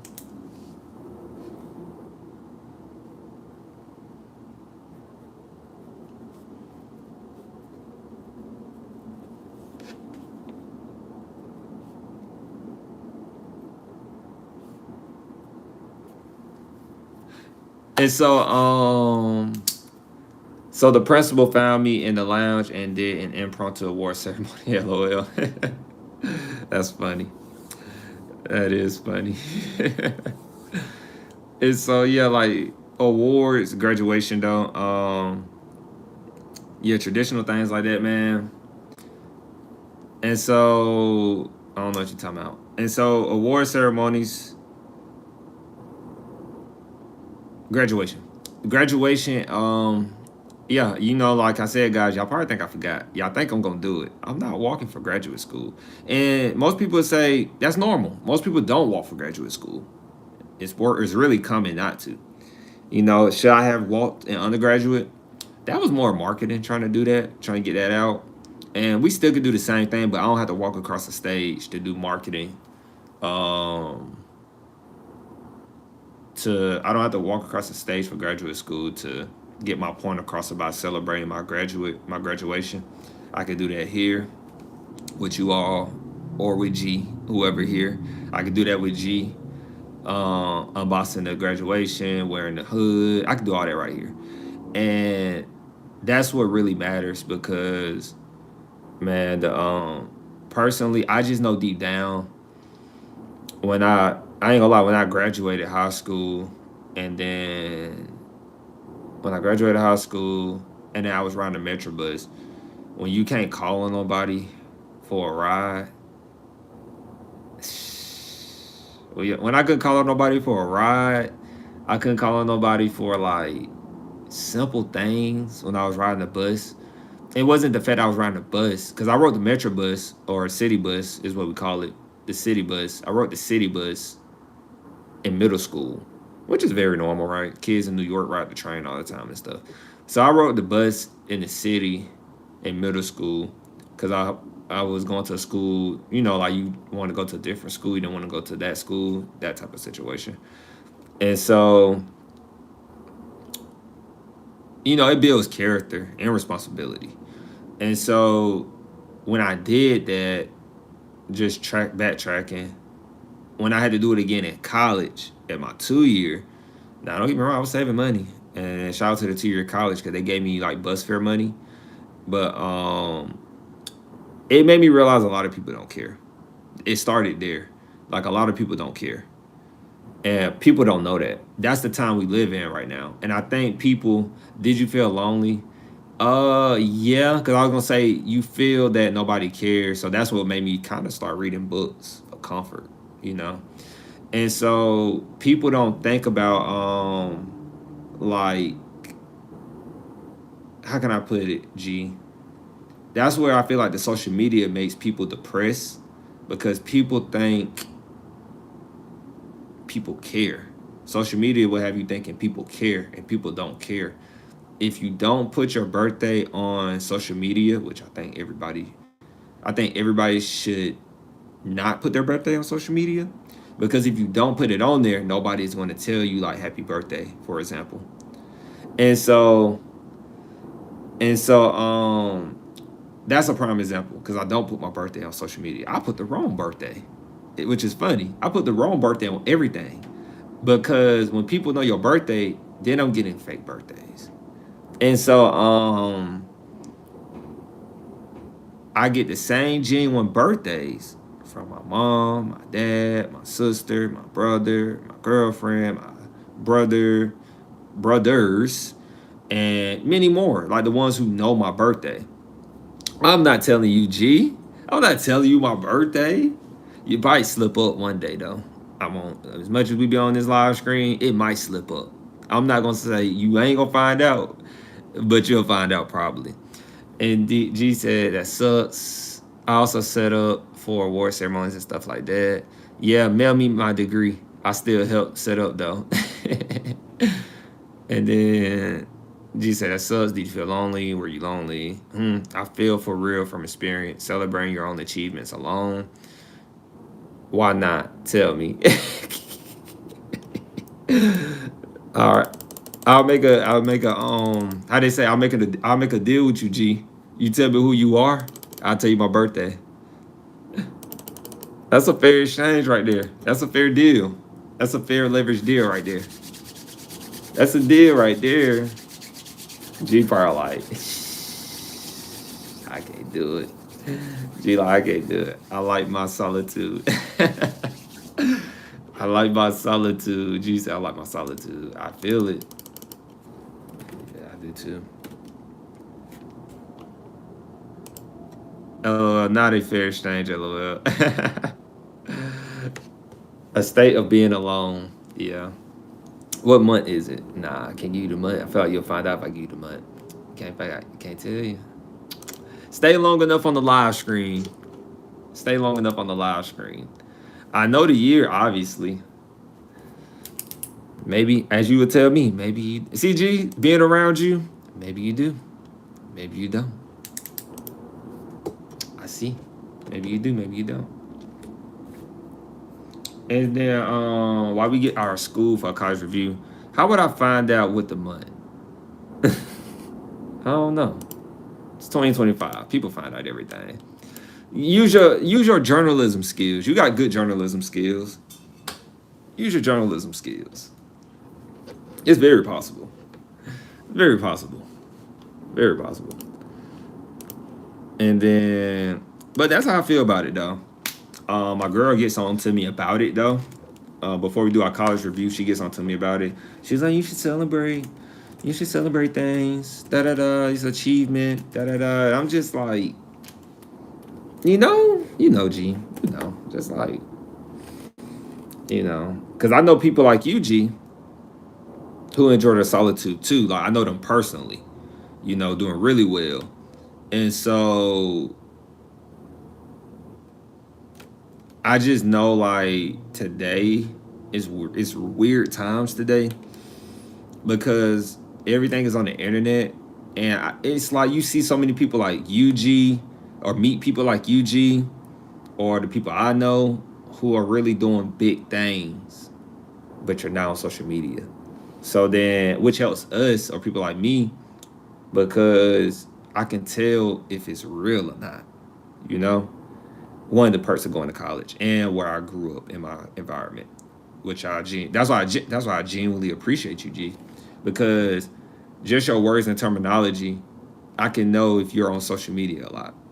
I can tell because I'm not on there, and so that's one thing I appreciate about this, and hopefully many more and others will adapt to us, adapt to like what we do, G. Like some influence there to like delete your social media, especially if you're not running a business or anything, delete it and just stay in tune with this community and focusing on going to school, getting your associate's degree, getting your bachelor's, learning where you should go and get your investment knowledge, what books that I read, so like, this is therapeutic essentially because I can't talk to people like Eugene. Not at least like finding them, very hard today to find people like Eugene. Because you're probably worrying about other things like am I a fraud or whatever. But most people definitely won't turn off social media. They won't, but that's the goal. We can't get all of them, G, but we can get some. We're gonna get some, G. To my hoodie.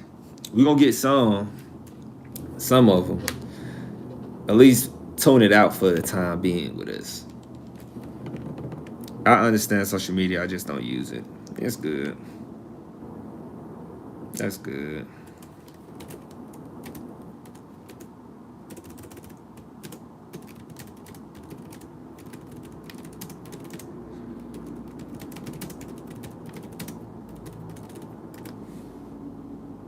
I like to keep up with the young people. It does help with keep up with the young people. It does. It does help keep up with the young people. Hey, G, do you remember us doing Colorado State University? Have we ever done? I know I did the University of Colorado, if I said that right, with Deion Sanders and them. Have we ever did Colorado State University? Have we done a review on them? Let me know, G, real quick while I read your comment.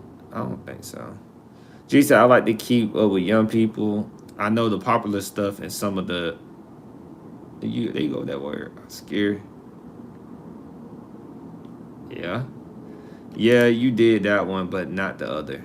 Okay. All right, I'm going to do Colorado State University. I think they rivalries too. So, perfect. Ooh. Dang.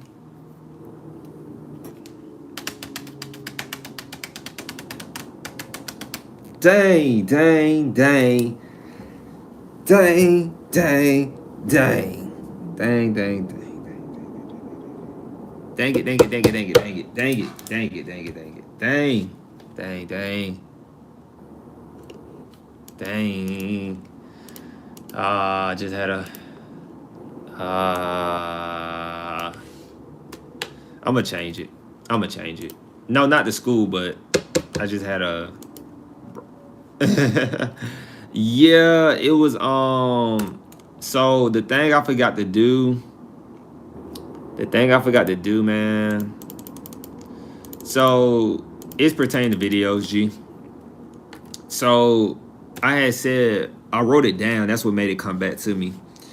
I said when I do a school review, I said I would use for marketing and searching, I would use a popular name person or entity to get people to go find the video so that it would be interesting. Because using like a school name, people are not looking up schools, people look up names.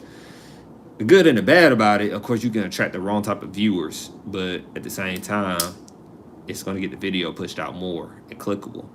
And I've been using the regular school name when I should be using like, all right, Colorado State University. Who's looking up Colorado State University? Nobody really. So I know for sure the only reason Colorado State University caught attention or buzz was because they played the University of Colorado in college football, right? So I would use that player. He did a real good hit on a very known player named Travis Hunter. And so the player that did that, it got a lot of buzz, you know? But finding people like doing that marketing and searchability, and I haven't been doing that. People and football. People in Colorado and football, LOL. Like, yo, you think that's a good YouTube name?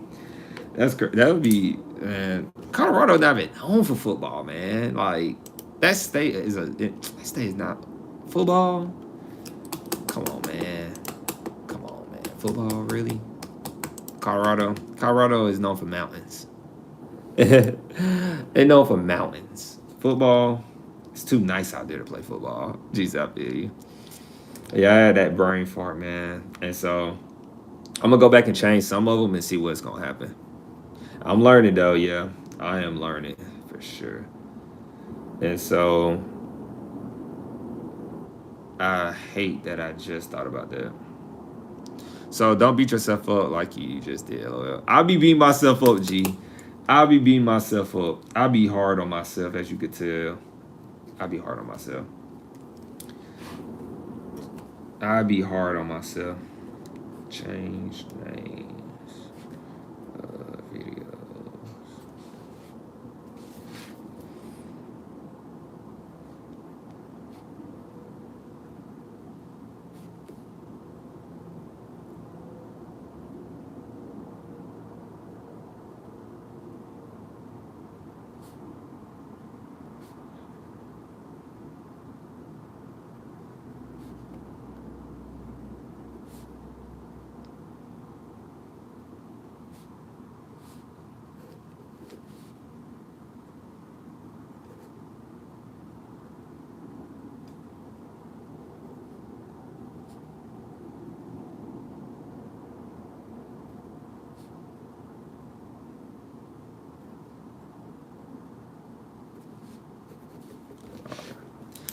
boy be writing.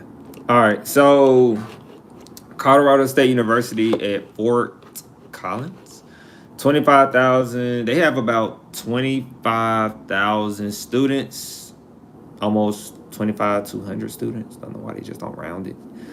But 4-year public in the city, did not know that. And they have a large amount of students, yeah. So they said anything over 15,000 undergraduates is considered large. So I'm assuming anything under that number could be considered, depending where it stops at, could be considered medium or small. So the graduation rate at Colorado State University, Fort Collins, is the graduation rate is 70%. That's good. That's over the 58% midpoint. The average annual cost to go here is $20,000 a year. That's the average annual cost. So now we need to look up the tuition fees. They are a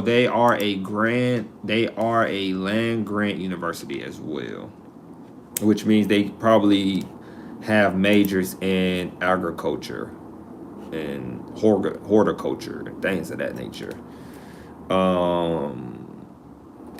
Tuition and fee rates.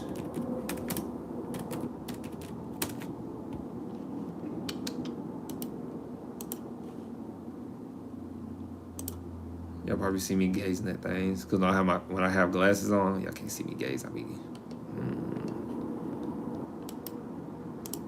let's see real quick.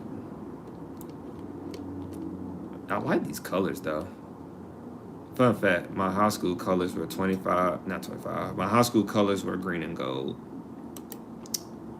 I love those colors. So right there. Love those colors, green and gold. Those are my colors, man. It just hit different. All right, so I like this right here. I like how they do this. So they got theirs in a spreadsheet, but it's like their Colorado State spreadsheet. Yeah, I can't see the screen now.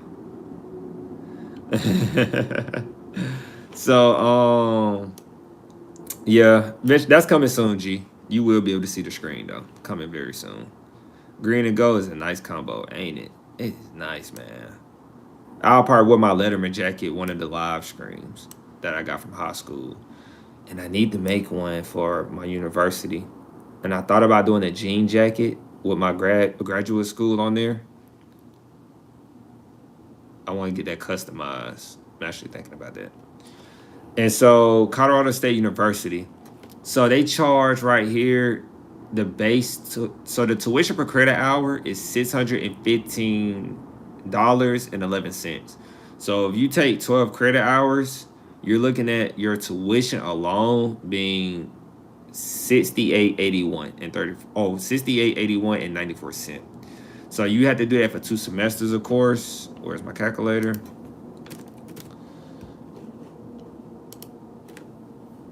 So calculator is 65. I said 65, Lord. 68.81 and 94 cents times 2. So guys, you're looking at 13 grand for your first year alone. You're looking at 13 grand your first year at Colorado State University. But if you factor in the fees, so based on fees and I'm gonna backtrack. If you factor in the fees and the tuition, is it less?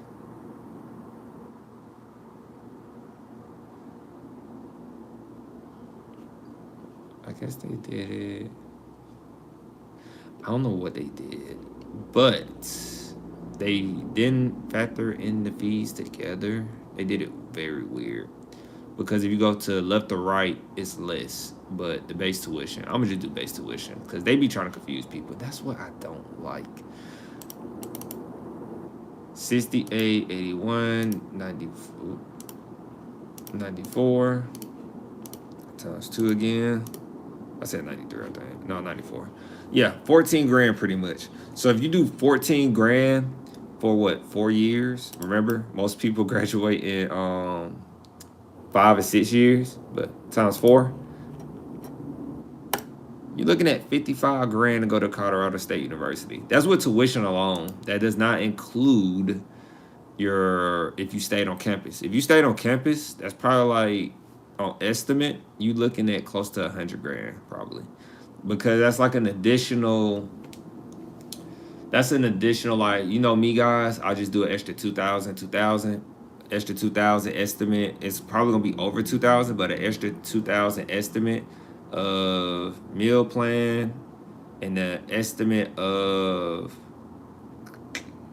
what's it called, room and board or dorms, which is an extra 4,000 for one semester times two. That's 8,000 for the year. So that 8,000 added to that yearly cost of 14,000. We can do that real quick. 14,000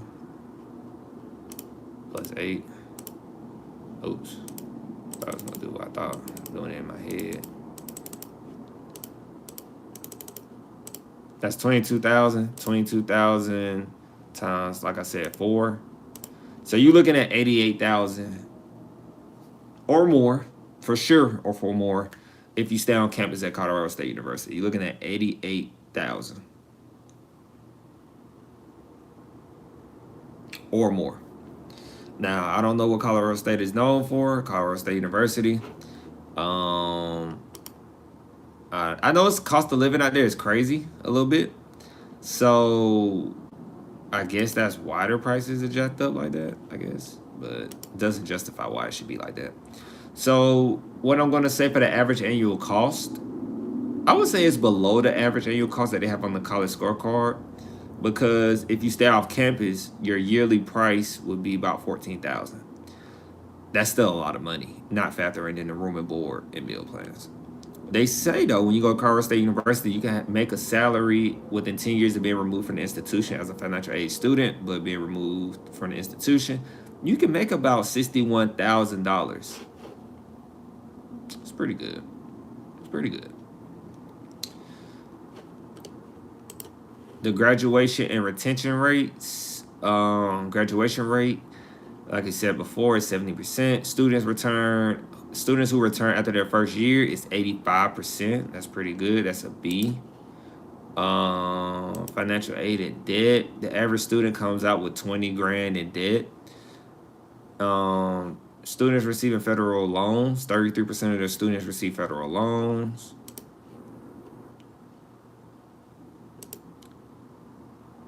And then right here, the typical earnings, we already said that, is $61,000 a year. But you have a 78% chance of making. You have a 78% chance of earning more than a high school graduate, guys. You have a 78% chance. Wires. So that's not high. Not that high. I think I want like 85% or more if I'm going to college, making or earning more than a high school graduate. But you know me, guys, it's just statistics and data. Like, if you're good with your money, a good steward with your money, it don't matter if the price is low, well, your income level, like if it's whatever is considered low and whatever is considered high to that person, you'll always make more than a high school graduate if you know how to manage your money pretty good. So then we go to, remember, if you want to check out the campus diversity, my advice is go to the campus, do an actual campus tour. Do not go off a website, because that could be inaccurate. A school can change their whole campus diversity, not the students, but like your instructors, the staff members, all that can change within a year. So make sure you do a campus tour if you're really considering the school. If you're not considering the school, go off the website. But if you're really considering the school, do a campus tour. Test scores and acceptance. Acceptance rate is 90%. And fun fact, Colorado State University has an acceptance rate of 90%. Colorado State University does not require admission tests for SAT, ACT during application process. Why do they have a 90% rate, a 90% acceptance rate? And why do they not require the SAT, ACT? This is why. They need students.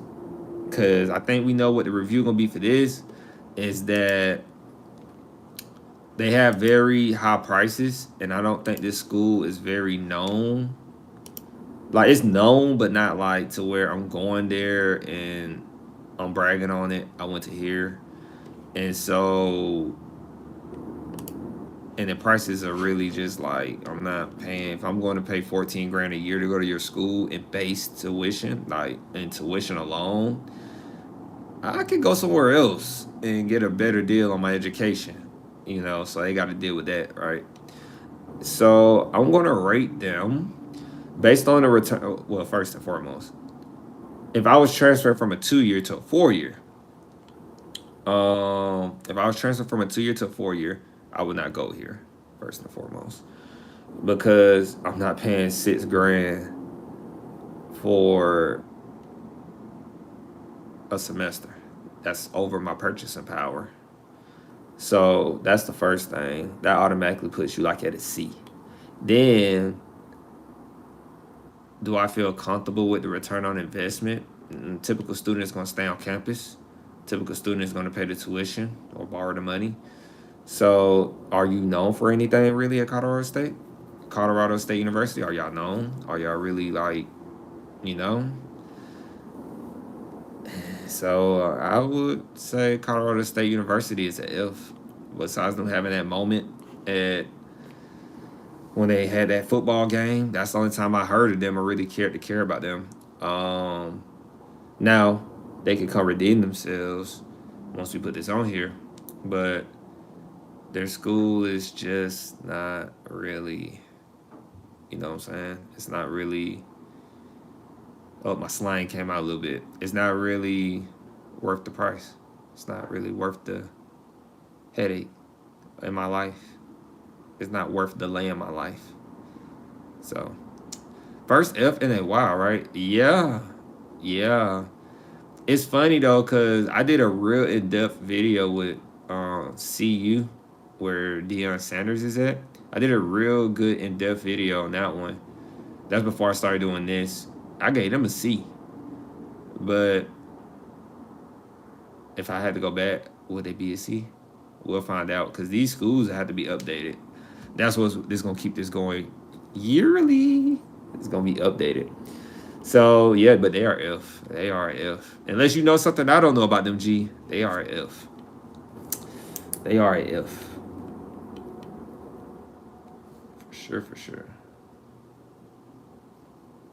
I think I got right in the right spot. Yeah, F. Yep. And that's all, guys. And then I thought we did at 145. We at 157. Oh, I'll take it though. So yeah, 158. I'm gonna go ahead and end it because your boy gotta go read for school and do some other stuff. Might be up a little late. So appreciate you, G. Peace, chicken grease, and we'll see each other again Thursday. To get that work in. So don't work too hard, G. Don't stay up too long. Appreciate you. Stay safe.